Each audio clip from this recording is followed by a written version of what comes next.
Allora, amici miei, tasse. Il discorso è sempre quello, sono monotematico, perché io sono convinto, non so se l'avete capito, che la soluzione per l'indipendenza della Sardegna sia liberare i produttori da un'oppressione fiscale.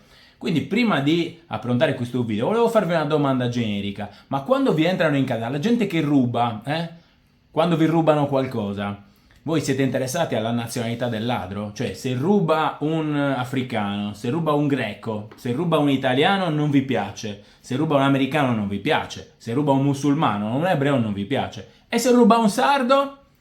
Vi piace se ruba un sardo? Ma io credo proprio di no. Ed è per questo motivo che io non faccio prigionieri. Non faccio prigionieri, blocco chiunque venga sul mio profilo e nei miei vari profili a mettere in dubbio il fatto che a nessuno spetti una fetta della vostra vita e soprattutto mi propongo politicamente di andare da solo perché sono l'unico, mi dispiace amici miei, sono l'unico attivista politico che si propone di pensare a una Sardegna diversa senza prevedere il sacrificio inumano che l'Italia impone ai sardi. Ricordiamo che il total tax rate, ok? Ogni 10 euro prodotti da un sardo l'Italia ne ruba 7. Io credo che a voi non faccia piacere sia che li rubi l'Italia, ma se li ruba la Sardegna non cambia proprio niente. Non è più bello se vi entra un sardo in casa rispetto ad un italiano, giusto? Giusto? Non siamo mica razzisti. A me non piace la gente che ruba e la gente che segue il mio profilo non apprezza la gente che ruba.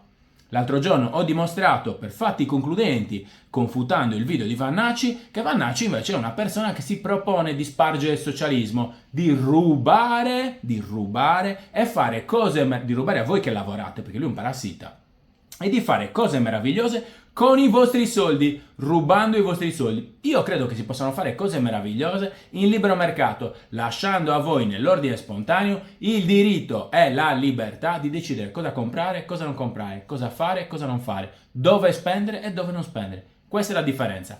L'altro giorno ho parlato di Vannacci e della questione di idrocarburi e costo della benzina alla pompa. Oggi, sullo stesso argomento, andiamo a ascoltare cosa dice un presunto indipendentista. Vediamo che razza di indipendentista è. Francisco Sedda, consulente all'autonomia della regione Sardegna, collaboratore, consulente appunto, di Alessandra Todde della giunta Grillo-Piddina Todde. Come farà un indipendentista sardo a collaborare con i nazionalisti italiani? Ce lo chiediamo tutti. Ma lui se ne frega e ruba soldi pubblici lo stesso. Vediamo se ha smesso di rubare e si propone di fare qualcosa di diverso, almeno in fatto di idrocarburi e energia, che è un argomento interessantissimo e molto importante. Vediamo se un presunto indipendentista sardo ragiona in maniera diversa da un presunto fascistaccio italiano. A voi Francisco Sedda. 2 euro al litro. In Sardegna siamo produttori di carburante attraverso la Saras, eppure paghiamo il prezzo della benzina più caro di tutti. E la beffa è che quei soldi di quelle produzioni, quelle accise, invece di restare a noi, alla nostra terra, alla nostra economia, vanno allo Stato italiano. Ci prendiamo l'impatto ambientale, mentre lo Stato si prende i soldi e qui ovviamente non fa né ferrovie né infrastrutture e questo crea nuovi costi per le famiglie e le imprese sarde e ci mette sempre di più sull'asta. Il punto è che quei soldi sono i nostri e ci sono due modi per recuperarli. E adesso ti dico come.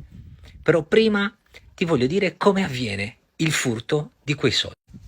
Alla Sardegna spetta il 90% delle tasse sulle accise. Solo che lo Stato ha fatto una legge che consente di pagare queste tasse non dove il carburante viene prodotto, cioè in Sardegna, ma dove viene venduto, cioè in Italia. E questo consente alla Saras di pagare in Italia e all'Italia di incassarsi i soldi che dovrebbero restare qui e di investirseli per le loro strade, per le loro ferrovie, per le loro infrastrutture. E nel mentre, da noi, ci tengono nel sottosviluppo. A caso, rispetto all'Italia abbiamo un tasso di infrastrutturazione ridicolo e fino al 2022 i nostri treni andavano quasi tutti a gasolio e non è mai arrivato il metano. Insomma, noi per muoverci, una famiglia, una persona qualunque, un imprenditore che deve trasportare merci, paghiamo il gasolio, lo paghiamo paghiamo le tasse su quel gasolio e quelle tasse vanno via e vanno a creare alternative di trasporto, di mobilità per altri. Insomma, noi paghiamo due volte. Questo è il circolo vizioso in cui siamo intrappolati ed è tempo di romperlo. Non ci servono contentini, non ci servono elemosine, ci servono poteri e regole scritte da noi per noi. La soluzione è portare la Saras al tavolo e convincerli che devono versare le accise nel luogo di produzione. A loro non cambia nulla, cambia la cassa in cui vanno quei soldi e quella cassa diventa la nostra. La seconda possibilità è usare il nostro statuto che ci dà il potere di diminuire le accise e dunque il prezzo alla pompa. Lo ha fatto nel 2022 il Friuli, che ha molti meno poteri di noi, possiamo farlo anche noi. È tempo di farlo e per farlo serve più indipendentismo, più coscienza e politica indipendentista, come quella che porta avanti Ainantis. Amici miei, io che cosa vi devo dire? Se pensavate che il peggio fosse Vannacci, questo è allo stesso livello. Cioè, ma si può parlare così di una normativa che non è italiana? Non esiste nessun complotto italiano contro i sardi. Non è vero niente di quello che dice Francisco Sedda. Non è vero niente. E non si capisce neanche perché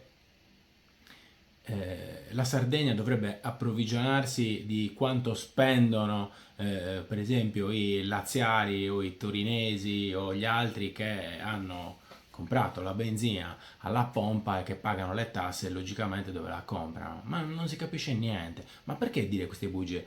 Poi vi lascio i riferimenti normativi se avete voglia di andarveli a vedere. Come si fa a dire che la Saras e la Sarlux pagano tasse fuori dalla Sardegna? Non è vero niente. C'è IRES, IRAP, Tari, una marea di tasse che la Saras e la Sarlux pagano in Sardegna. Cioè, è tutta una bugia quello che dice Francisco Sedda, la normativa europea, ma non è vero, amici miei, nemmeno la questione che riguarda il Friuli Venezia Giulia. Non è vero che il Friuli Venezia Giulia ha tagliato le accise, è una compensazione, è una cosa diversa, vuol dire che ha spostato una spesa, ok, e che l'ha messa da un'altra parte.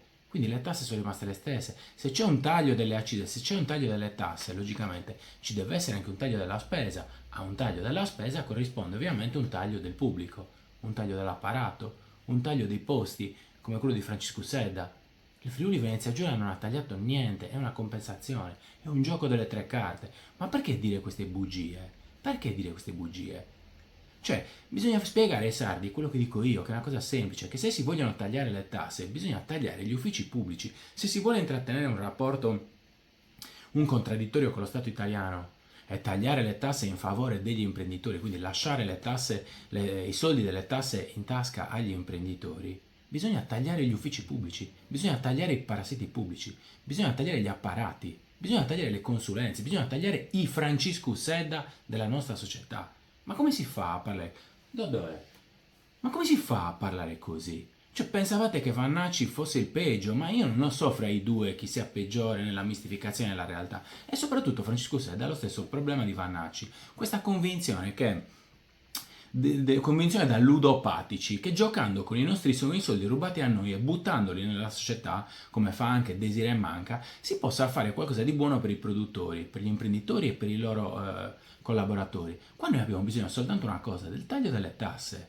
È inutile porta, come abbiamo spiegato a Vannacci con mia moglie, è inutile porta a parlare di scuole, di università, di infrastrutture, di cosa dice lui, di ferrovie, di strade per i sardi. Ai sardi non serve questa roba. Ai sardi serve essere lasciati in pace, essere lasciati liberi di lavorare, di assumere un operaio e di non essere massacrati dal cuneo fiscale. All'operaio serve appunto che il cuneo fiscale rimanga nelle sue tasche, che si possa fare una pensione integrativa, che possa rivolgersi alla medicina, alla sanità privata. Non servono le cose che dice Francisco Sedda. Sono bugie, sono mistificazioni della realtà e sono prodotti di un'idea malata che se ai sardi ruba un sardo sia meglio e più efficace del furto perpetrato da un italiano, da un greco, da un tunisino, da un africano, da un musulmano. Chi ruba ruba, chi ruba soldi pubblici ruba. Lo Stato è mafia, le tasse sono un furto e la spesa pubblica è un crimine contro l'umanità, sia che rubi lo Stato italiano, sia che rubi lo stato di un indipendentista sardo, sempre un furto è.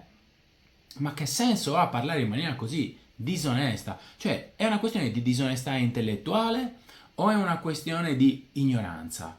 In ogni caso, qual è il ruolo di questa persona come consulente all'autonomia, alla corte di Alessandra Todde? Perché non tira la giacchetta all'amministrazione in cui lui prende una consulenza, da cui lui viene pagato? Ma è normale che un indipendentista sardo prenda soldi dallo Stato italiano come consulente per fare che cosa? Per mistificare così la realtà? Ma mi sembra incredibile. Se mi dà fastidio quando parla un italiano come Roberto Vannacci, mi dà esponenzialmente più fastidio se così, in maniera mistificatoria, in maniera bugiarda, parla un sardo. È ancora peggio se questo sardo si vuole far chiamare indipendentista. Questi non sono indipendentisti. Il primo che dipende dai soldi italiani è lui. Cosa spera? Che noi otteniamo l'indipendenza per garantirgli un posto da professore universitario, un posto pubblico da professore universitario, un posto pubblico da consulente? Vuole continuare a mangiare i nostri soldi da indipendentista? Ma noi dobbiamo tagliare la spesa pubblica, liberare i nostri territori, liberare la forza produttiva dei sardi. Amici miei, il senso è quello che dico io, il senso dell'indipendenza. Paradiso fiscale è capitalismo, proprietà privata, lavoro, risparmio e reinvestimento. E finza si indipendenza. Devono a morri italiano. Devono a morri italiano, ma non a morri neanche pagando questa gente. Perché per me pagare per Vannacci o pagare per un finto indipendentista come Francesco Seda è la stessa cosa. È la stessa cosa. È finza si indipendenza.